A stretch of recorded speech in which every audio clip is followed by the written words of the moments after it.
को मिलने वाली अनुदान में बढ़ोतरी की जाएगी। गाय के चारे के लिए प्रति मवेशी 10 रुपए की बढ़ोतरी होगी, वहीं गाय के चारे के लिए अब मिलेंगे प्रति गाय 35 रुपए।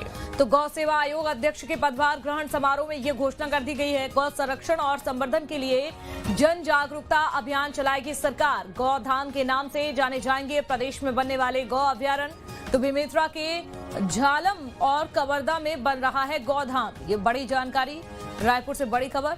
सरकार की ओर से लगातार आपको बता दें प्रयास किए जा रहे हैं। अंकुश हमारे साथ जुड़ गए हैं। अंकुश, एक बड़ा ऐलान यहां पर किया गया, किस तरीके से देखें मुख्यमंत्री के इस फैसले को, जहां गायों को खासतौर पर अब उनके प्रति गाय जो चारा मिलता है उसमें अब राशि में बढ़ोतरी कर दी गई है।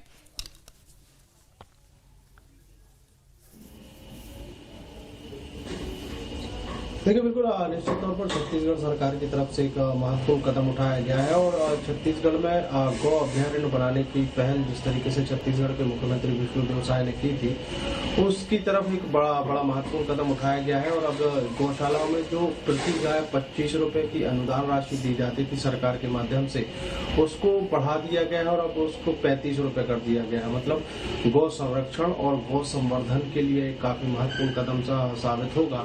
देखिए, प्रदेश में जितने भी पशु है या ये गाय है जो लगातार घूमती फिरती रहती हैं, सड़कों पर एक्सीडेंट होते हैं, उन तमाम चीजों से बचाव करने के लिए सरकार का ये महत्वपूर्ण कदम माना जा रहा है। और गौ संवर्धन के लिए और अनुदान राशि जो बढ़ाई गई है उससे कहीं न कहीं गौशालाओं को भी प्रोत्साहन मिलता हुआ दिखाई देगा।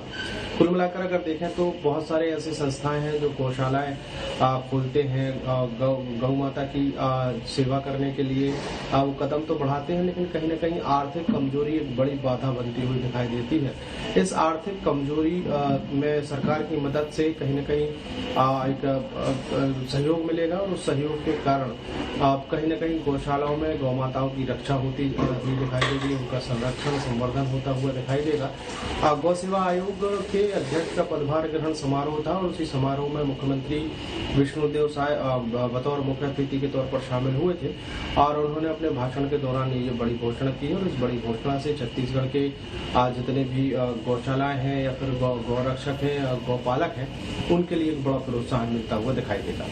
अंकुश, बिल्कुल। लेकिन देखिए, गाय के नाम पर छत्तीसगढ़ में अक्सर हमने ये भी देखा कि सियासत भी होती चली आई है और ऐसे में किसी भी तरह का फर्जीवाड़ा सामने ना आए, लापरवाही सामने ना आए, इसको लेकर क्या कुछ अलग प्रयास किए जाएंगे?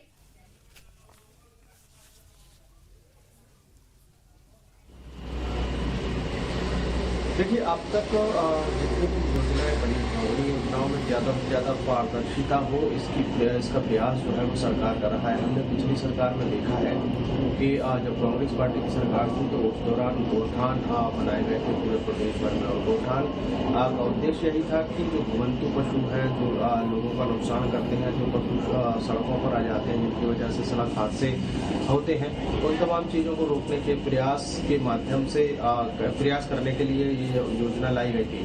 लेकिन उस योजना में बहुत सारी जो है त्रुटियां पाई गई थी। बहुत सारी जगहों पर कहीं पर गौशालाएं गौठान खोल तो दिए गए थे, लेकिन गौठानों का देख रेख नहीं हो पा रहा था। कहीं पर कागजों पर गौठान चल रहे थे, कई तरह की भ्रष्टाचार की खबरें आई थी।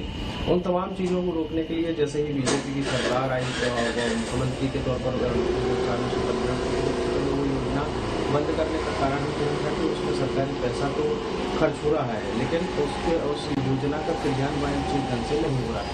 इसलिए उस गौठान योजना को बंद करके गौ संवर्धन योजना लाई गई, गौ अभयारण्य बनाने की घोषणा की गई और उसी गौ अभयारण्य बनाने के लिए ही इस तरीके की घोषणा की गई। देखिए, प्रदेश के अलग अलग जिलों की अगर बात करें तो बेमेतरा जैसे जिलों में 120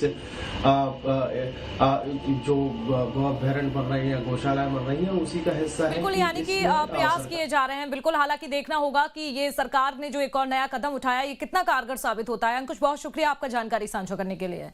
तो देखिए, छत्तीसगढ़ में एक बार फिर से